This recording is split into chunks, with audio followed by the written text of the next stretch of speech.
All students should know that this is an indigenous place.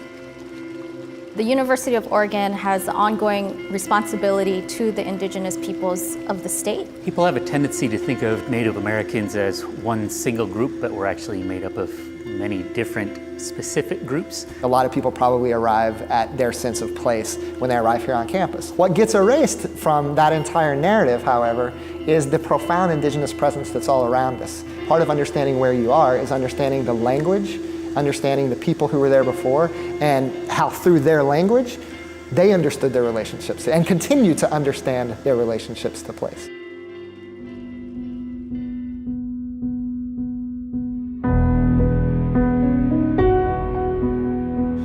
The novel The Roundhouse is built around a few themes. But it really is a book that magically brings together this coming-of-age story from this perspective of a young boy talking about something that happens to his mother and the wider family.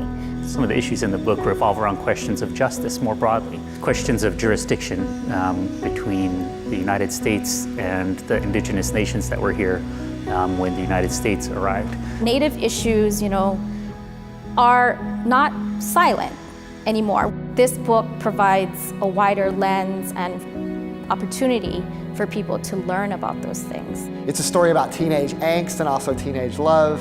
There are summer camps, there are love stories. It's got a lot of pop cultural references into it. It's grounded in history, but from a really contemporary context. You cannot talk about American history without talking about the history of genocide, colonialism, and white supremacy. And The Roundhouse gets at those topics without kind of hitting you in the face in a way. It tells you this perspective from a young boy and what happens to the broader community. Over 80% of Native women will experience some form of violence in her lifetime, and over 50% of Native women will experience some form of sexual violence. We gotta create an awareness and understanding that Native people are here, and we're, and this system is still working against us, and it's hurting our communities, and especially our women at a high rate. Unilateral legislation and Supreme Court cases have limited the capacity of tribes to take action when crime occurs. As a Native woman, you are more likely than not to be a victim.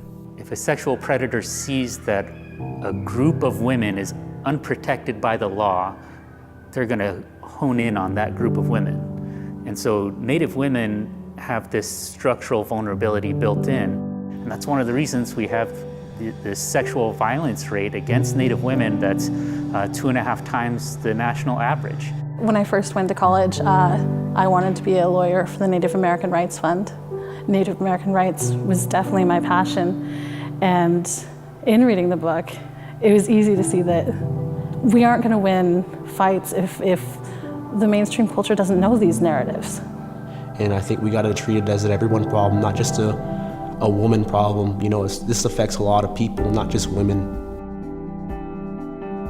So when you're reading The Roundhouse, some of the things that you should think about is, what does justice look like for a community of people who have never been treated justly by the US government?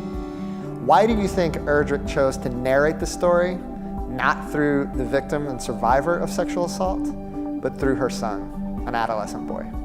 There is no legal remedy when Indigenous women are exposed to sexual violence. What do they do when there's no jurisdictional body that's there to take care of them? A lot of times we have students in the classroom who've said they've never learned anything about Native Americans ever. They don't know anything about contemporary Indigenous people. And so they should ask themselves why that is.